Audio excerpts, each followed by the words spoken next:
வணக்கம். கீரைகள் அப்படின்னு சொல்லும்பொழுது முளைக்கீரை, சிறுகீரை, அரைக்கீரை, வெந்தயக்கீரைன்னு கடைகளில் வரக்கூடிய கீரைகளை தான் பெரும்பாலானவங்க தெரிஞ்சிருப்போம். ஆனால் அதையும் தாண்டி கிராமங்கள்லேயும் நகரங்கள்லேயும் சாலையோரங்களில் வயல்வெளிகள்னு எல்லா இடங்கள்லையும் பரவி இருக்கக்கூடிய ஆரோக்கியத்தை கொடுக்கக்கூடிய கீரைகள் ரொம்பவே அதிகம் இருக்குது. அந்த மாதிரியான கீரைகளில் சிலவற்றை தான் நம்ம பார்க்க போகிறோம். அதுலேயும் ரொம்ப முக்கியமானது என்னென்னா, தானாக வளரக்கூடிய இந்த கீரைகளில் சத்துக்கள் அதிகமாக இருக்கிறது மட்டும் இல்லாமல் எந்த ரசாயனங்களும் பூச்சிக்கொல்லிகளும் இல்லாமல் வளரக்கூடியதாகவும் இருக்குது.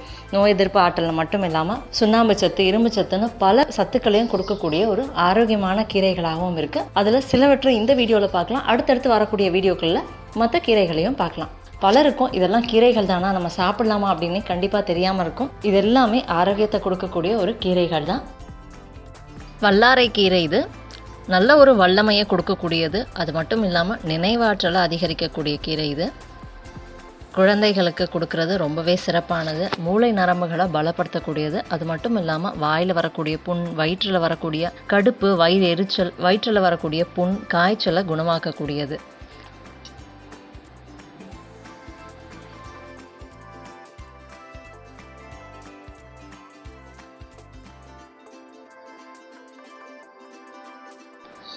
தும்பைக்கீரை இது அசதி, சோர்வு, சோம்பலை போக்கக்கூடியது. அதாவது விஷக்கடிகள், கொசுக்கடியாக இருந்தாலும் சரி, இல்லை மற்ற பூச்சிக்கடிகளாக இருந்தாலும் சரி, இதனால் வரக்கூடிய நோய்களை முற்றிலும் முறியடிக்கக்கூடிய ஒரு சிறந்த கீரை இது. உடலில் ஏற்படக்கூடிய கழிவுகளை நீக்கக்கூடியது.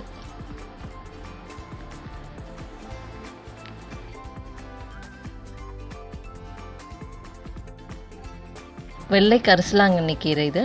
தொண்டையில் வரக்கூடிய புண், குஷ்டம், வயிறில் ஏற்படக்கூடிய வலி, வயிற்று உபசம், இரத்த சோகையை போக்கக்கூடிய ஒரு சிறந்த கீரை இது.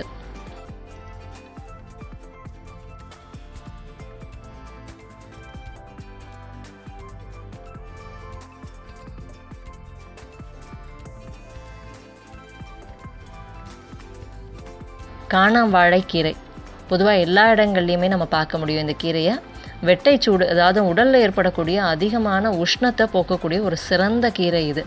மலச்சிக்கலை சரியாக்கக்கூடியது, உடலில் இருக்கக்கூடிய கழிவுகளை நீக்கக்கூடியது. இந்த கீரை அதிகமாக எடுத்துக்கும் பொழுது கபம் ஏற்படுறதுக்கான வாய்ப்புகள் ரொம்பவே அதிகம். காமத்தை அதிகரிக்கக்கூடியது. அதாவது இதுக்கு மூலிகை வயாகரான்னு இன்னொரு பெயருமே இருக்குது. பெண்களுடைய மார்பகங்களில் ஏற்படக்கூடிய புண்கள், வலி, கட்டியை போக்கக்கூடிய ஒரு சிறந்த கீரை இது.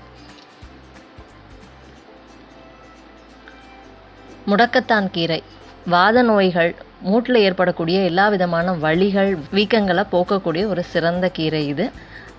இந்த கீரையை தொடர்ந்து உணவோடு எடுத்துக்கும் பொழுது மூட்டு சார்ந்த பிரச்சனைகள், மூட்டு வலி விரைவாக குணமாறதை பார்க்க முடியும். தோல் சார்ந்த நோய்கள், வாயு கோளாறுகள், அது மட்டும் இல்லாமல் வயிற்றில் ஏற்படக்கூடிய அஜீரண மாதிரியான பிரச்சனைகள், மலச்சிக்கலை போக்கக்கூடிய ஒரு சிறந்த கீரை இது. கிராமங்களில் எல்லா இடங்கள்லையுமே பார்க்கக்கூடிய ஒரு சிறுகீரை இது. அதாவது நாட்டு சிறுகீரை இது. சுண்ணாம்பு சத்து அதிகமாக இருக்கக்கூடிய ஒரு கீரை. அது மட்டும் இல்லாமல் பித்த நோய்களை போக்கக்கூடியது. அதாவது உஷ்ணத்தால் வரக்கூடிய நோய்களுக்கு நல்ல ஒரு மருந்தாக இருக்கக்கூடிய கீரை இது. கண் சார்ந்த நோய்கள், காச நோயை போக்கக்கூடியது. உடலில் ஏற்படக்கூடிய கழிவுகளை நீக்கக்கூடிய ஒரு சிறந்த கீரை. பொதுவாக இந்த கீரை பார்த்தோன்னா எந்த விதமான ரசாயனங்களும் இல்லாமல் சாதாரணமாக கிராமங்களில் விளையக்கூடியது. உடலுக்கு நல்ல ஒரு ஆரோக்கியத்தை கொடுக்கக்கூடிய கீரை. இப்போ சில கீரைகளை இந்த வீடியோவில் நம்ம பார்த்தோம். தொடர்ந்து அடுத்தடுத்து வரக்கூடிய வீடியோக்களில் மற்ற கீரைகளை பற்றியும் பார்க்கலாம். இது மட்டும் இல்லாமல் இன்னும் நிறைய பயன்கள் இந்த கீரைகளுக்கு இருக்குது. அதெல்லாமே தனித்தனியாக வேறு வீடியோக்களில் நம்ம பார்க்கலாம். அதுக்கான லிங்க் எல்லாமே இந்த வீடியோவோட டிஸ்கிரிப்ஷன் பாக்ஸில் இருக்குது. அது மட்டும் இல்லாமல் இந்த கீரைகளை எப்படி உணவாக செய்கிறது அப்படின்றதையும் வேறு வீடியோக்களில் நம்ம பார்க்கலாம். இந்த வீடியோ பயனுள்ளதாக இருந்ததுன்னா லைக் பண்ணுங்கள், மற்றவங்களுக்கு ஷேர் பண்ணுங்கள். நம்ம சேனலுக்கு இன்னும் சப்ஸ்கிரைப் பண்ணிக்கோங்க. பக்கத்தில் இருக்கக்கூடிய அந்த நோட்டிஃபிகேஷன் பெல் பட்டனை கிளிக் பண்ணிக்கோங்க. என் ஆரோக்கியம், என் குடும்பத்தின் ஆரோக்கியம், என் சமூகத்தின் ஆரோக்கியத்திற்கான பயணம் இது. கைகோர்ப்போம், ஆரோக்கியத்திற்கு விதையாவோம். நன்றி.